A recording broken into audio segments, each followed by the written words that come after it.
Everyone, welcome take show मध्ये मी स्नेहल पाटकर म्हणजेच तुमची टेक ताई तुमचं स्वागत करते। यावेळी मार्केटमध्ये काय काय नवीन आलंय ते आपण पाहणार आहोत। चला तर मग हटके टेक मध्ये पाहूयात टेक टॉक।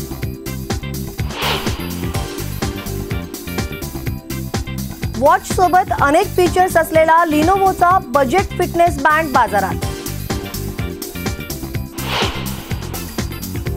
इंटेक्सचा नवीन स्मार्टफोन एलिट E6 भारतीय बाजारात। 4000 mAh ची बॅटरी ही खासियत। 4 कॅमेरे असणारा हुआवे नोवा 2S चीनी मार्केटमध्ये लॉन्च।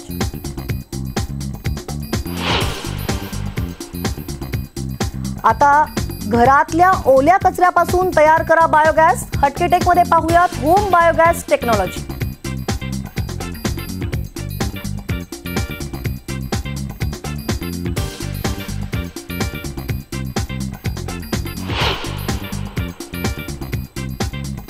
भारतीय स्मार्टफोन निर्माता कंपनी इंटेक्सनं आपला नवीन स्मार्टफोन एलिट E6 लॉन्च केलाय आणि इंटेक्सच्या या हँडसेटची खासियत म्हणजे 4000 mAh ची बॅटरी आणि 13 मेगापिक्सेलचा रियर कॅमेरा। तेव्हा पाहूयात हा फोन आहे तरी कसा।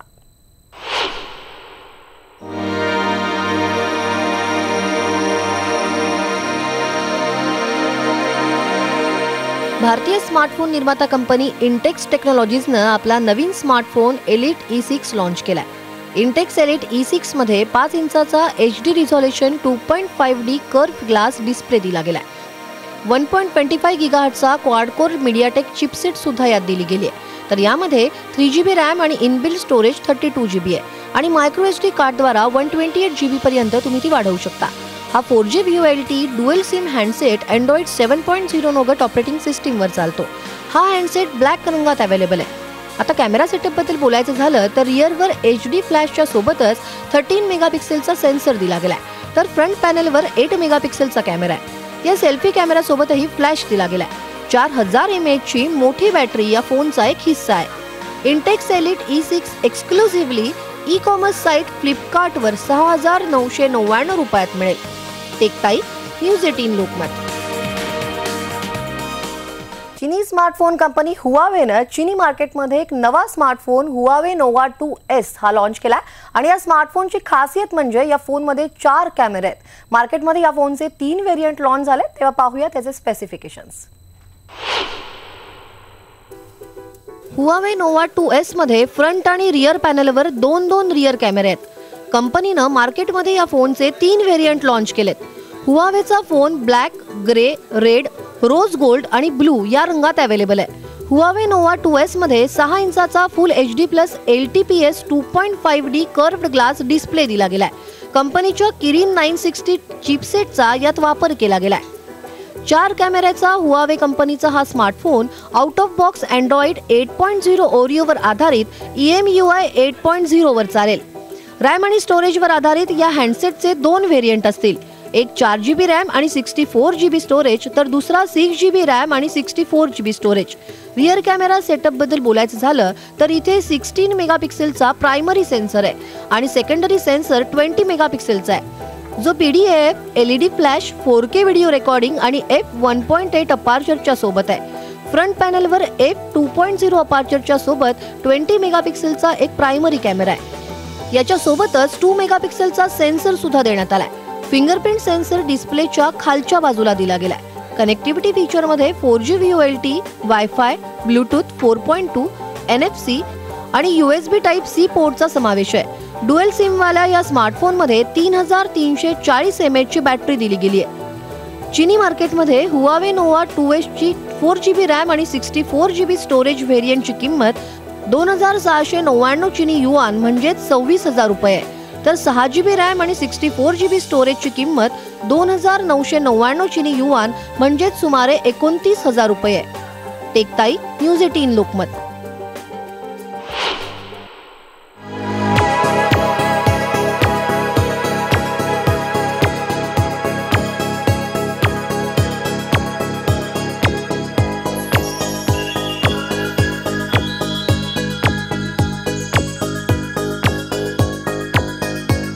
बाजारात खरं तर खूप फिटनेस बँड अवेलेबल आहे। त्यामध्ये MIचा फिटनेस बँड 2 आहे किंवा फास्ट्रॅग फिटनेस बँड आहे, तसाच आता लिनोवोचा बजेट फिटनेस बँड हा मार्केटमध्ये आलेला आहे आणि हा खरं तर युनिसेक्स बँड आहे, म्हणजे गर्ल्स बॉईज हे कोणी वापरू शकतं आणि याची किंमत आहे 1999 रुपये. पण सध्या ऑनलाईन शॉपिंग साईटवरती ऑफर्समध्ये हा बँड तुम्हाला 1799 रुपयामध्ये मिळू शकतो. आणि हा जो बँड आहे याचे आपण स्पेसिफिकेशन्स पाहूया. लिनोवो फिटनेस बँड HW01 ला 0.91 इंचाचा हा ओलेड डिस्प्ले दिला गेलेला आहे आणि 128x32 चं रिझोल्युशन तुम्हाला यामध्ये मिळतं. अँड्रॉइड 4.4 ला हा बँड सपोर्ट करतो आणि वॉटरप्रूफ ग्रेड IP65 यात दिलं गेलेलं आहे. पण हा खरं तर फुल्ली वॉटरप्रूफ नाही आहे, म्हणजे स्प्लॅश प्रूफ आहे. यामध्ये तुम्ही स्विमिंग करताना हा बँड घालण्याचा तुम्ही अजिबात प्रयत्न करू नका. खरं तर हा जो बँड आहे हा डस्ट प्रूफ आहे, पण हा 100% वॉटरप्रूफ नाही आहे. आणि हा जो बँड आहे हा ब्लूटूथ 4.2 ला सपोर्ट करतो. याची जी बिल्ड क्वालिटी आहे ती अतिशय चांगली आहे आणि याची बॉडी पण चांगली आहे. पण ह्याची जी स्ट्रॅप आहे ही जी स्ट्रॅप आहे ही स्ट्रॅप सिलिकॉन मटेरियलने बनवलेली आहे, म्हणजे अगदी घड्याळासारखं तुम्ही ह्याला वापरू शकता. पण हे एक लक्षात ठेवावं लागेल की याची ही जी स्ट्रॅप आहे ही स्ट्रॅप म्हणजे ही स्ट्रॅप आणि ही बॉडी एकच आहे, याला तुम्ही वेगळं करू शकत नाही. म्हणजे MIचा जो बँड आहे तो तुम्हाला पूर्ण वेगळा करून तुम्हाला तो चार्ज करावा लागतो. यामध्ये ही एकच आहे. जर ही स्ट्रॅप खराब झाली तर तुम्हाला दुसरा कुठलाही ऑप्शन नाही आहे. म्हणजे जसं की तुम्ही MIच्या बँडला ही स्ट्रॅप दुसरी घेऊ शकता, पण या बँडला तुम्ही ती दुसरी घेऊ शकत नाही. आणि यातलं अजून एक वैशिष्ट्य म्हणजे पाठीमागच्या बाजूला हा एक हार्ट रेट सेन्सर दिलेला आहे. ह्याला एक USB पोर्ट सुद्धा आहे, म्हणजे तुम्ही एकदा चार्ज केल्यानंतर हा साधारणतः 5 ते 10 दिवस याचं चार्जिंग टिकतं. यामध्ये एक ॲक्टिव्हिटी ट्रॅकिंग आहे, हार्ट रेट मॉनिटरिंग आहे, नोटिफिकेशन आणि डॉज ऑफ अलर्ट याच्यामध्ये आहे. लिक्विड स्प्लॅश आणि डस्ट प्रूफ आहे, मी मगाशी जसं सांगितलं तसं. म्हणजे हा वॉटरप्रूफ नाही आहे. विशेष म्हणजे हा जो फिटनेस बँड आहे हा compatible with both Android and iOS device आहे. म्हणजे अँड्रॉइडसाठी 4.4 अबावसाठी हा सपोर्ट करतो आणि iOSसाठी 8.0 अबावला हा सपोर्ट करेल. आणि हा डिजिटल स्मार्ट बँड आहे, म्हणजे एकदा चार्ज केल्यानंतर 5 ते 10 दिवस तुम्हाला ह्या बँडला चार्ज करायची गरज पडणार नाहीये. शिवाय लिनोवो HW01 स्मार्ट बँड जो आहे आताच मला त्यांनी अलर्ट केलेला आहे की मला एक मेसेज आलाय. म्हणजे हा जो स्मार्ट बँड आहे हे जेव्हा तुम्ही कनेक्ट कराल तर तुमच्या फोनमध्ये जेव्हा तुम्हाला मेसेज येईल त्यावेळेला हा तुम्हाला अलर्ट करेल, बीप वाजवेल किंवा मग हा व्हायब्रेट तरी होईल. तेव्हा लिनोवो HW01 स्मार्ट बँडमध्ये एक हार्ट रेट मॉनिटर आहे आणि ते तुम्ही तुमच्या प्ले स्टोअरवरती याचं एक ॲप आहे ते तुम्ही डाउनलोड करू शकता. मी माझ्या फोनमध्ये हे आधीच डाउनलोड करून घेतलेलं आहे. तर हे ॲप म्हणजे ब्लूटूथनं तुम्ही याच्याशी कनेक्ट करू शकता आणि व्हॉट्सॲप किंवा WeChat किंवा फेसबुक मेसेज अलर्ट तुम्हाला मिळतील. जेव्हा तुम्हाला एखादा मेसेज येईल तेव्हा तुमचा बँड व्हायब्रेट होईल आणि अलार्मचा ऑप्शन सुद्धा याच्यामध्ये आहे. शिवाय कॅमेरा ऑपरेट सुद्धा तुम्ही ह्या बँडवरून करू शकता. म्हणजे जर का तुम्ही तुमच्या फोनचा कॅमेरा ऑन केलात आणि जर तुम्हाला सेल्फी घ्यायचा आहे आणि तुम्हाला दुसरा हात त्या ठिकाणी वापरायचा नाहीये किंवा तुम्हाला काही अडचण येते तर तुम्ही एके ठिकाणी हा फोन तुमचा सेट करू शकता आणि तुमच्या हातातूनच तुम्ही एक क्लिक केल्यानंतर तुम्ही तुमचा फोटो घेऊ शकता.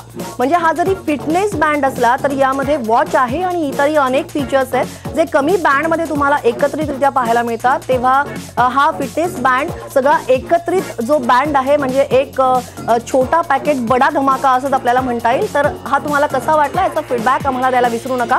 आणि फीडबॅक कुठे द्याल? techtai@nw18.com वर.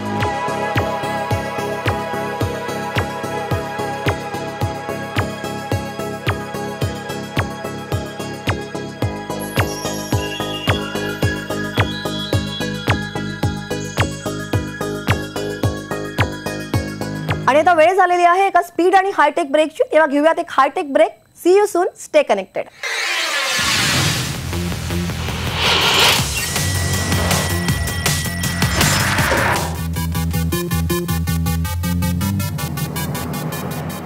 गर्दीच्या ठिकाणी किंवा मग प्रवास करताना तुमचा मोबाईल हरवला तर मग हँडसेटपेक्षा जास्त काळजी वाटते ती आतमधल्या महत्त्वपूर्ण आणि संवेदनशील असणाऱ्या डेटा चुकीच्या हातात पडण्याची. आणि अशीच परिस्थिती जर का निर्माण होऊ नये यासाठी आपला मोबाईल डाटा हा क्लाउडशी सिंक करणं आवश्यक आहे. तेव्हा पाहूयात मोबाईल क्लाउड बरोबर कसा तुमचा डाटा सिंक करायचा. मॅन्युअली सिंक करताना काय करायचं? मोबाईल क्लाउडशी सिंक करताना काही प्रॉब्लेम येत असेल तर ते मॅन्युअली जोडायला हरकत नाही आणि त्यासाठी फोनच्या सेटिंगमध्ये जाऊन अकाउंटचा पर्याय निवडायचा. गुगल अकाउंटमध्ये जायचं आणि वर दिलेल्या जी 3 टिंब म्हणजे जे 3 टिंबांचं जे साईन असतं त्याच्यावरती क्लिक करायचं आणि सिंक्रोनाइज नाऊ या पर्यायावरती क्लिक करायचं. त्यानंतर एक वर्तुळकार खूण म्हणजे तुम्हाला तिथे बफर व्हायला सुरुवात होईल आणि याचाच अर्थ तुमचा सर्व डेटा हा गुगलवर जायला सुरुवात झालेली आहे। याचप्रमाणे मोबाईल कंपनीकडून देण्यात आलेला क्लाउड स्टोरेजवर सुद्धा तुम्ही डेटा ट्रान्सफर करू शकता आणि मोबाईलमध्ये ड्रॉप डाऊन मेन्यूमध्ये सुद्धा सिंक्रोनाइजचा पर्याय तुम्हाला दिसतो आणि त्यावर क्लिक करून सुद्धा तुम्ही सिंक्रोनाइज ऑन किंवा सिंक्रोनाइज ऑफ करता येतं। नेटवर्कवर तुमच्या नजर ठेवावी लागेल कारण की बऱ्याचदा मोबाईल सिंक होण्याचं कारण हे चांगली इंटरनेट सेवा न असणं हे सुद्धा असू शकतं। त्यामुळे तुमचं नेटवर्क त्यासाठी चांगलं पाहिजे आणि त्यामुळे सिंक करण्यासाठी ओनली वायफाय हाच पर्याय तुम्हाला निवडायचा आहे, कारण वायफाय असल्यानंतर तुम्हाला डिस्टर्बन्स येत नाही आणि जो स्पीड असतो तो सुद्धा खूप चांगला मिळतो। तुमचं गुगल साइन इन तुम्हाला तपासणं गरजेचं आहे, म्हणजे सिंक न होण्याचे सर्वात महत्त्वाचं कारण हे क्लाउडच्या अकाउंटमध्ये साइन इन न होणं हे एक असतं आणि फोनमध्ये बऱ्याचदा साइन इन केलं असलं तरी ते आपोआप साइन आउट होण्याची देखील शक्यता असते। अशाच वेळी पुन्हा साइन इन करणं आवश्यक आहे। जर गरज पडली तर पीसी वरून साइन आउट करून पुन्हा साइन इन करा, म्हणजे तुमचे अपडेट तुम्हाला तपासावे लागतील आणि आपल्या फोनमधले अपडेट तपासण्याची खरं तर आवश्यकता असते। दरवेळेला हे अपडेट काय येतात तर ते बघण्याची गरज असते। कधी कधी ऑपरेटिंग सिस्टीम अथवा ॲप अपडेट न झाल्यामुळे अशाच प्रकारच्या समस्या अनेक वेळा निर्माण होऊ शकतात। त्यामुळे फोनच्या सेटिंगमध्ये अबाउट फोनमध्ये जाऊन ऑपरेटिंग सिस्टीम तुमची अपडेट आहे का तर ते सुद्धा तुम्हाला तपासलं पाहिजे। जर नसेल तर ती अपडेट करून घेतली पाहिजे। चौथं म्हणजे ॲप अपडेट करण्यासाठी मिळणारे जे मेसेज असतात तर ते मेसेज गुगल ॲप स्टोअरमध्ये जाऊन गुगल अकाउंट किंवा मग अन्य क्लाउड अकाउंटच्या तातडीनं म्हणजे जे काही क्लाउड अकाउंट असतं तर ते तातडीनं निवडण्याची तुम्हाला त्यावेळेला आवश्यकता असते। हे सगळे उपाय केल्यानंतर फोन सिंक होण्याची समस्या जर का निर्माण होत असेल तर एकदा गुगल अकाउंट तुम्ही नाहीसं करा, म्हणजे ते काढून टाका आणि पुन्हा ते डाउनलोड करा। आणि त्यासाठी सर्वप्रथम फोनच्या सेटिंगमध्ये जा, तिथे अकाउंटची निवड करा। त्यानंतर ज्या क्लाउड अकाउंटवरती तुम्हाला तुमचा डाटा टाकायचा आहे तर त्याच्यावरती क्लिक करा। जर गुगल अकाउंट तुम्हाला सिंक करायचं असेल तर मग जीमेल अकाउंट काढा आणि जीमेल सिंकमध्ये उजव्या बाजूला जे 3 बटन मिळेल जे साइन असतं त्याच्यावरती क्लिक करा आणि तिथे रिमूव्ह अकाउंटचा देखील पर्याय तुम्हाला मिळेल। त्यावरती क्लिक केल्यानंतर फोनमधून तुमच्या जीमेल नाहीसं होईल। त्यानंतर पुन्हा गुगल अकाउंटची निवड करा आणि त्यापूर्वी फोन रिस्टार्ट करायला मात्र विसरू नका। जीमेल आयडी तयार करण्यासाठी पुन्हा तीच प्रक्रिया तुम्हाला अवलंबावी लागेल, म्हणजे तुम्हाला तीच प्रक्रिया ही सगळी प्रोसेस तुम्हाला करावी लागेल। त्यानंतर तुम्ही कॅशे नाहीसे करा। फोन सिंक करण्याला जर तुम्हाला अडचणी येत असतील तर त्याचं प्रमुख कारण म्हणजे मोठ्या प्रमाणात डेटा तुमच्या फोनमध्ये भरलेला असू शकतो, म्हणजे पूर्णपणे तो हँग देखील होऊ शकतो। तर तसं न होण्यासाठी त्यासाठी सर्वप्रथम तुमच्या मोबाईलच्या सेटिंगमध्ये जा, त्यानंतर स्टोरेजचा पर्याय निवडा आणि त्याच्या खाली कॅशे असा पर्याय दिसेल, CACHE असं त्याच्यावरती स्पेल असेल तर त्यावरती क्लिक करून डेटा तुमचा पूर्णपणे स्वच्छ करा, सगळा डेटा काढून टाका। त्यामुळे क्लाउड जी सेवा आहे तर ती तुम्ही क्लाउड सेवेसाठी आतापर्यंत खरं तर तुम्ही गुगलवरच अवलंबून असाल, तर आता त्याहीपेक्षा अधिक पर्याय खरं तर अवेलेबल आहेत, तर त्यांचा देखील वापर करायला तुम्हाला काहीच हरकत नाहीये। नव्याने ज्या क्लाउड सेवा अवेलेबल आहे तर त्या सेवा सगळ्या चकटफू म्हणजे अक्षरशः त्या सगळ्या सेवा ह्या फ्री आहेत। शिवाय त्या सेवांचा वापर करण्यासाठी जास्त अनुभवाची काहीच गरज नाहीये। पहिली सेवा मेगा आहे, त्या MEGA मेगामध्ये तुम्हाला 50 GB पर्यंत मोफत डाटा तुम्ही स्टोअर करू शकता। पी क्लाउडमध्ये तुम्ही 10 GB पर्यंत मोफत डेटा स्टोअर करू शकता आणि 20 GB पर्यंत तुम्ही एक्सपांड सुद्धा तो डेटा करू शकता। मीडिया फायरमध्ये 10 GB पर्यंत मोफत डेटा तुम्ही करू शकता आणि फ्रेंड रेफरलच्या माध्यमातून 20 GB पर्यंत ते तुम्ही एक्सपांड देखील करू शकता। BioX बॉक्समध्ये तुम्ही 10 GB डेटा खरं तर सेव्ह करून ठेवू शकता। फ्लिप ड्राईव्हमध्ये सुद्धा तुम्ही 10 GB डेटा सेव्ह करून ठेवू शकता। हाय ड्राईव्हमध्ये सुद्धा तुम्ही 10 GB डेटा ठेवू शकता आणि फ्रेंड रेफरलच्या माध्यमातून इथे सुद्धा 20 GB पर्यंत तो जो डेटा आहे तो एक्सपांड तुम्ही करू शकता। युबिकमध्ये सुद्धा तुम्ही 25 GB डेटा म्हणजे 25 GB डेटा स्टोअर करून ठेवू शकता। ड्रॉपबॉक्समध्ये 2 GB डेटा थोडा डेटा ठेवायची सोय आहे, पण इमर्जन्सीला तुम्हाला ते उपयोगी पडू शकतं। जम्पशेअरमध्ये सुद्धा 2 GB डेटा तुम्ही सेव्ह करून ठेवू शकता। वन ड्राईव्ह हा सगळ्यांना जसा परिचित असणारा ड्राईव्ह आहे। वन ड्राईव्हमध्ये 5 GB डेटा तुम्ही स्टोअर करून ठेवू शकता। गुगल ड्राईव्हमध्ये 15 GB पर्यंत डेटा तुम्ही स्टोअर करून ठेवू शकता। खरं तर नवनवीन टेक्नॉलॉजी आहे आणि याचा खूप फायदा देखील आपल्याला होत असतो, पण डेटा लीक होणार नाही ना याची काळजी आम्ही सगळ्यांनीच घ्यायला पाहिजे। त्यामुळे जर फोन खराब झाला असेल किंवा डेटा क्लाउडवर सेव्ह आधीच असेल तर आपण तो परत देखील घेऊ शकतो। म्हणजे जर फोन हरवला तरी तुम्हाला घाबरून जाण्याचं काहीच कारण नाहीये, कारण क्लाउडवरून सगळा डेटा तुम्ही तुमच्या मोबाईलमध्ये किंवा त्या नव्या मोबाईलमध्ये तुम्ही नक्कीच मिळवू शकता। तेव्हा टेक टिप्स तुम्हाला कशा वाटल्या याचा फीडबॅक द्यायला आम्हाला विसरू नका आणि फीडबॅक कुठे द्याल techtai@nw18.com वर। फ्रेंड्स, गुगलने एक नवीन ॲप आणलंय। 4.86 MBचं हे ॲप आहे आणि जे युजर्सच्या मोबाईल डेटा वापरावरती नजर ठेवणार आहे आणि डेटा वाचवायला सुद्धा मदत करणार आहे। मॅनेज डाटा, ह्याच्यामध्ये तुम्ही किती डाटा वापरला आहे ते तुम्हाला कळतं. आता मी 200 MB डाटा माझा वापरला गेलेला आहे फॉर टुडे. त्यानंतर किती वेळानंतर तुमचा डाटा तुम्हाला परत दिसणार आहे तर ते पण कळतं. तुम्हाला जर का डाटा सेव्ह करायचा आहे तर तोही ऑप्शन तुमच्याकडे आहे. इथपासून तुमचा डाटा तुम्ही सेव्ह करू शकता. तुमच्या फाइंड वायफाय, तुमच्या जवळ कुठलं वायफाय आहे तर ते हे ॲप सर्च करतं आणि सर्च केल्यानंतर इथे तुम्हाला ऑप्शन्स येतात. त्यानंतर तुम्ही ते वायफाय कनेक्ट करू शकता. तुमचा डाटा तुम्ही मॅनेज करू शकणार आहात की जर तर तुमचं लिमिट क्रॉस झालेलं आहे तर ते तुम्ही मॅनेज करू शकणार आहात. त्याच्यावरती नजरही ठेवू शकणार आहात. तुमचा कुठल्या ॲपसाठी किती डाटा वापरला गेला आहे ते पण ह्याच्यामध्ये सांगितलेलं असतं. त्याचा व्हॉट्सॲपसाठी किती डाटा वापरला गेलेला आहे, अँड्रॉइड OS म्हणजे याच्यासाठी सिक्युरिटी मास्टर, जर तुमच्याकडे वेगवेगळे ॲप्स आहेत त्या वेगवेगळ्या ॲपसाठी तुमचा डाटा किती वापरला गेलेला आहे तर ते तुम्हाला कळतं. आणि त्यानंतर हे मॅनेज कसं करायचं तर तेही तुम्ही करू शकता. इथे तुम्हाला डाटा सेव्ह ऑफचा पण ऑप्शन आहे. जर तुम्हाला डाटा सेव्हर आत्ता सध्या नको आहे तर ते सुद्धा तुम्ही इकडे बंद करू शकता किंवा तो ऑन करू शकता. डेटा लिंकच्या मदतीनं मोबाईल उपभोक्ता आपल्या डेटा वापरावरती नजर ठेवू शकतो आणि हे जे ॲप आहे ते डेटा वाचवण्यासाठीचा सल्ला सुद्धा तुम्हाला देणार आहे. हे ॲप अँड्रॉइड 5.0 आणि याच्या वरच्या व्हर्जनवरती चालणार आहे आणि या ॲपला गुगल प्ले स्टोअर वरून तुम्ही डाउनलोड करू शकता.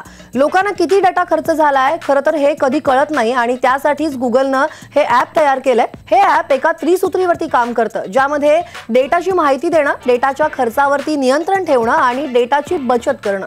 ॲपच्या हिडन फंक्शनला मॅनेज करून डाटा वाचवणारं हे डेटाली ॲप नक्कीच तुम्हाला अट्रॅक्ट करतं. आणि खरं तर अँड्रॉइडमध्ये चालणारे सगळे ॲपचे फंक्शन्स हे अँड्रॉइडच्या सोबतच बिल्ट होतात. ज्या ॲपचे फीचर्स सेटिंग मेनूमध्ये हिडन होतात तेच डेटाली ॲपमध्ये दिसतात आणि हे ॲप फंक्शनला मॅनेज करून डेटा वाचवायला देखील मदत करतं. युजफुल ॲपमधलं हे डेटाली ॲप तुम्हाला कसं वाटलं याचा फीडबॅक द्यायला विसरू नका आणि फीडबॅक द्या techtai@nw18.com वर. फ्रेंड्स, टेक शोमध्ये इथेच थांबावं लागतं आहे, पण तुम्ही पुन्हा एकदा आठवण करून देते, तुम्ही फीडबॅक द्यायला विसरू नका आणि त्यासाठी आमचा ईमेल ID लिहून घ्या techtai@nw18.com. आणि ताज्या बातम्यांच्या अपडेटसाठी आमची वेबसाईट news18lokmat.com ला देखील भेट द्या. त्याचबरोबर ट्विटर आणि फेसबुकला सुद्धा आम्हाला फॉलो करायला विसरू नका. आणि हो, पहा फक्त News18 लोकमत. Stay connected.